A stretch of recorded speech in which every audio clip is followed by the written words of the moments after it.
안녕하세요, 양컴의 양실장입니다. 자, 오늘은 고객님이 기존에 사용하시던 부품들을 좀 사용을 해서 커세어 옵시디언 1000D에 빌드가 된 시스템을 소개를 해드릴 건데요. 오늘 시스템은 고객님께 오래전에 발주를 해 주셨어요. 근데 이제 순차적으로 출고되고 그래픽카드 일정이 잡히는 대로 조립 및 출고가 완료가 되기 때문에 오늘 고객님 역시도 대략적으로 거의 한 달 정도를 기다려 주셨는데요. 일단 오늘 시스템 같은 경우는 기존에 고객님이 사용하시던 CPU와 메인보드 그리고 SSD 하드디스크를 사용을 하고 나머지는 이제 순행 부품들이라던가 케이스 나머지 부품들은 다 새 제품으로 구성이 되었는데요.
일단 시스템 부품들에 대해서 설명을 먼저 드리겠습니다. CPU 같은 경우는 인텔 코어 i9 1900K 모델이고요. 1900K 5.1GHz 오버클럭 세팅이 적용이 되어 있습니다. 그리고 메인보드 같은 경우는 MSI Z490 유니파이 기존에 사용하시던 보드 그대로 사용을 하셨고요. 메모리 같은 경우는 치스킬 DDR4 128GB고요. CL16에 25600 트라이던트 Z 로얄 골드 모델로 적용이 되었습니다. 32GB 풀뱅크고요. XMP 세팅이 적용이 되어 있는 상태입니다. 그리고 그래픽카드 같은 경우는 ASUS ROG 스트릭스 지포스 RTX 3090 524G 게이밍 OC 제품인데요. 이 제품으로 순행을 하시는 분들이 굉장히 많으세요. 근데 이 제품이 아시는 분들은 아실 텐데 이 ROG 스트릭스 계열이 고주파 이슈가 조금 있습니다. 이게 고주파가 진짜 애매하거든요. 고주파가 작게 날 때는 작게 나고 로드가 안 걸릴 때는 아예 안 납니다. 고주파가. 근데 로드가 걸리면 안 날 때도 있고 엄청 크게 날 때도 있고 이 그래픽카드 고주파 이슈가 조금 있어요. 아시는 분들은 다들 아실 텐데 이게 교환을 받아서 더 커질 수도 있고 아니면 안 날 수도 있고 근데 안 나는 제품은 거의 없는 것 같습니다. 제가 진짜 여태까지 열 몇 대 세팅을 해봤는데 고주파가 안 나는 제품이 하나도 없었어요. 고주파가 진짜 크게 나는 제품도 있고 적게 나는 제품도 있고 고주파가 계속 있는데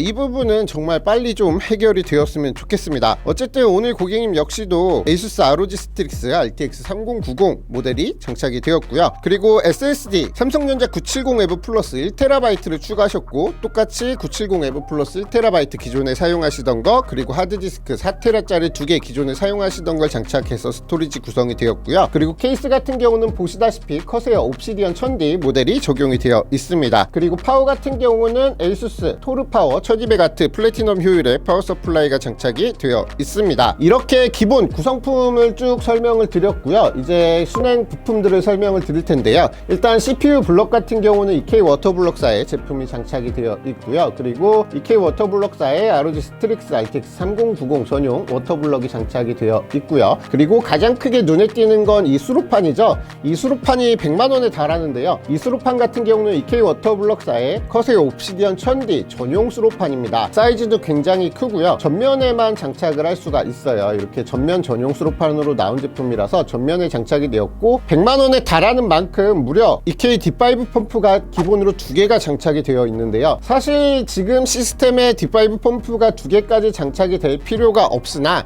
반대로 생각을 해보면 펌프 하나가 고장이 났을 때 충분히 냉각수를 순환시킬 수 있는 역할도 하겠죠. 펌프가 하나가 고장이 나도 육안으로 확인하기가 거의 절대 불가능한 수준이에요. 그리고 펌프의 속도를 일정하게 돌리기 위해서 메인보드에서 나오는 CPU, PWM 팬 쪽에서 2개를 한 번에 제어할 수 있도록 2대1 스플리터를 사용해 두었기 때문에 사실 하나가 고장나도 잘 모르는데 EK D5 펌프가 여태까지 고장이 난 적이 없어가지고 내구성에 대해서는 크게 문제될 게 없을 것 같습니다. 그리고 추후 만약에 하나가 고장났다고 해도 문제없이 사용이 가능하겠죠. 그리고 라디에이터 같은 경우는 상단에 EK 워터블럭사의 420mm 라디에이터, 후면에 EK 워터블럭사의 240mm 라디에이터가 장착이 되어 있고요.